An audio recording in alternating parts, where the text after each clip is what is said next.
नमो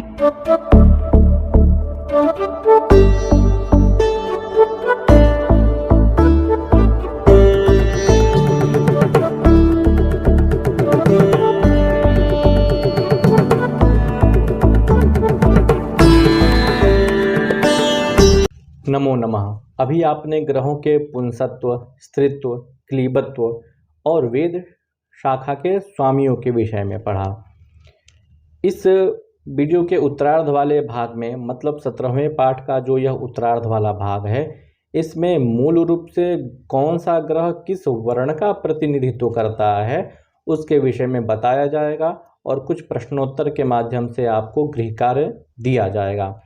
आचार्य वराहमिहिर ने ग्रह योनि प्रभेदाध्याय के 6वें श्लोक में ग्रहों से संबंधित वर्ण व्यवस्था का परिज्ञान किस प्रकार से किया जाता है इसके विषय में बताया गया है।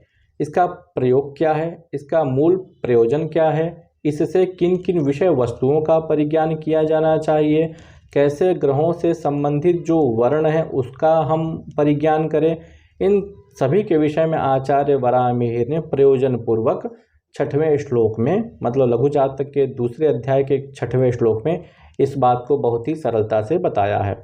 आप इसके श्लोक को देखें, इसके अन्वय को समझें, इसकी संस्कृत व्याख्या देखें और इसके हिंदी भावार्थ को भी समझने का प्रयास करें। जैसा कि आचार्य वराहमिहिर कहते हैं, जीवसितौ विप्राणां क्षत्राणां रविकुजौ विशां चंद्रः शूद्राधिपः शशिसुतः शनैश्चरः शंकरभवानां।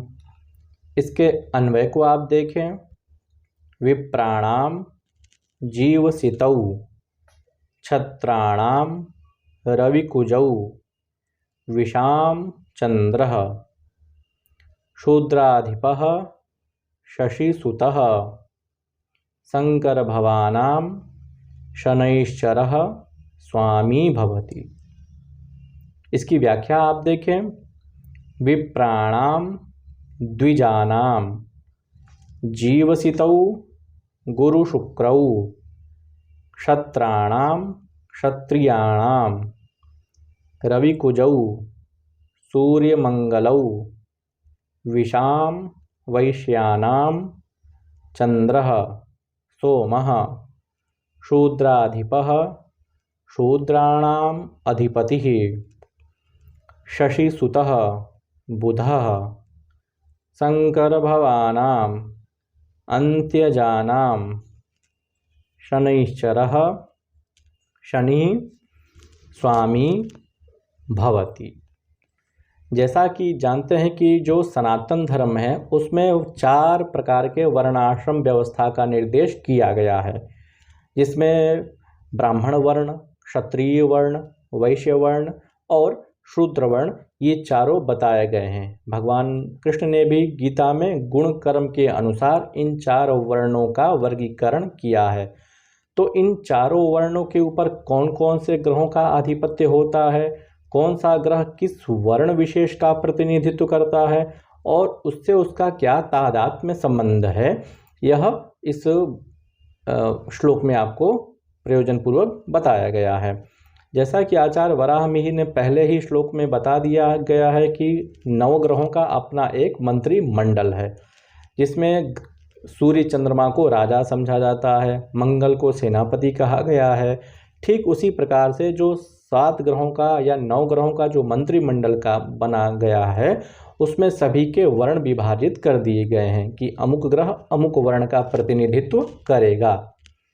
तो इसी प्रकार से 9 ग्रहों के मंत्रिमंडल में जीवसितौ विप्राणाम, मतलब जो वर्ण है, मतलब उसमें ब्राह्मण वर्ण जो है उसका जो स्वामी होता है वह जीव और सित। जीव कहने का मतलब है बृहस्पति और सित कहने का अर्थ है शुक्र। बृहस्पति और शुक्र को ब्राह्मण वर्ण का स्वामी कहा गया है। मतलब ब्राह्मण वर्ण का प्रतिनिधित्व कौन सा ग्रह करेगा? शुक्र और बृहस्पति।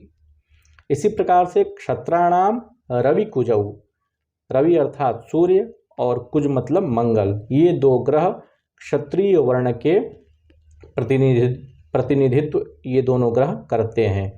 विषाम चंद्र। विषाम मतलब वैश्य वर्ग का प्रतिनिधित्व कौन करता है? चंद्र। इसी प्रकार से शूद्राधिपः शशिसुतः। शशिसुत मतलब बुध जो है शूद्र वर्ण का स्वामी होता है। और शनैश्चरः शंकर भवानाम, और जो वर्ण शंकर इत्यादि होते हैं उनका स्वामी शनि होता है। आप यह आरेख देखें, इसमें स्पष्ट रूप से बताया गया है।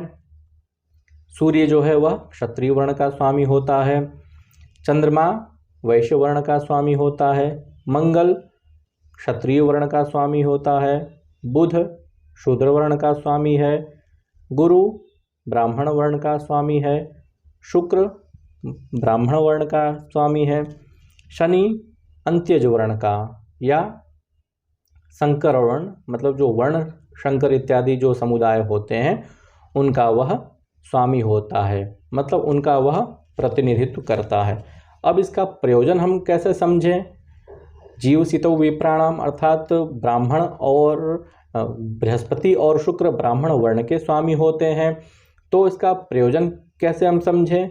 जैसे मान लीजिए किसी व्यक्ति के व्यवहार का परिज्ञान करना है, तो जन्म कुंडली में यदि प्रथम स्थान में बृहस्पति अथवा शुक्र है तो उस व्यक्ति का जो स्वभाव होगा वो ब्राह्मणोचित गुण धर्म से युक्त होगा, मतलब उसमें औदार्य होगा, ज्ञान के प्रति उसकी उत्कंठ लालसा होगी, धैर्य उसमें विद्यमान होगा, देव पूजन इत्यादि कर्म में युक्त रहेगा, मतलब ब्राह्मण के जो कर्म बताए गए हैं वो सारे उसमें विद्यमान रहेंगे। इसी प्रकार से क्षत्रिय का जो ग्रह माना जाता है मंगल और सूर्य, यदि ये दो ग्रह लग्न में रहेंगे तो जातक में शौर्य और पराक्रम की अधिकता रहेगी। तो इसी प्रकार से अन्य वर्गों का भी समझना चाहिए जो समाज में प्रचलित है।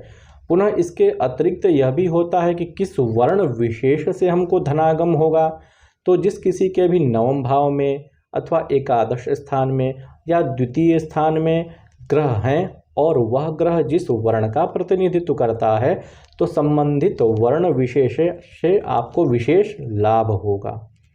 ठीक इसी प्रकार से जब कोई प्रश्नकर्ता प्रश्न पूछने आता है कि हमें किस वर्ण से लाभ होगा, तो उस समय जन्म कुंडली में प्रश्न कुंडली में जो प्रश्न की स्थितियां बन रही हैं और ग्रहों की स्थितियां जिस प्रकार से बन रही हैं तो उसके अनुसार पूर्वापर संदर्भ लेते हुए उसको फलादेश करना चाहिए। तो वर्ण का परिज्ञान आपको अवश्य आना चाहिए और इसी के आधार पर आगे के समस्त विषय और कहें तो फलादेश किस प्रकार से करना चाहिए ये आगे आपको अन्य अध्यायों में बताया जाएगा। तो कौन सा ग्रह किस वर्ण का प्रतिनिधित्व करता है, किस वर्ण का वह बोधक होता है, यह आपको अवश्य आना चाहिए। आप इस प्रश्न के उत्तर को देने का प्रयास करें।